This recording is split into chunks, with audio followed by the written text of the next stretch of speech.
Hello friends, আবার চলে এসেছি নতুন একটা মিনি ব্লগ নিয়ে। আজ তো পাড়ায় কালী পুজো, কিন্তু দেখো সকাল থেকেই আকাশের মুখ ভার। শুধু সকাল থেকে নয়, গত রাত্রেও কিন্তু বেশ ভালো রকম বৃষ্টি হয়ে গেছে। এখনও স্যাঁতস্যাঁতে ভাব কাটেনি, আর সূর্যি মামা তো উধাও। সমস্ত কাজ ভোর ভোর করে উঠে সেরে নিয়েছি, তাই বসে পড়েছি চা খেতে। এদিকে মা তো রান্নার প্রস্তুতিতে একদম রেডি।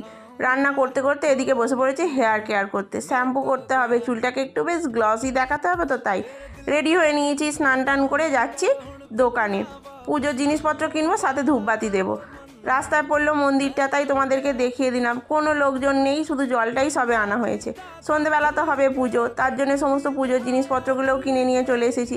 ভাগ্যিস টাইমে বাড়িতে পৌঁছেছিলাম, না হলে রাস্তাতেই পুরো ভিজে কাদা হয়ে যেতাম। মুষলধারে সেই যে শুরু হলো বৃষ্টি, ব্যাস এটা যে কতক্ষণ হয়েছে বলার কোনো কথা নেই। আর এদিকে এত বেলা হয়ে গেছে, মা বৃষ্টি ছাড়তে ছাড়তে, তাই মায়েরও শীতলা পুজো দিতে যেতে দেরি হয়ে গেল।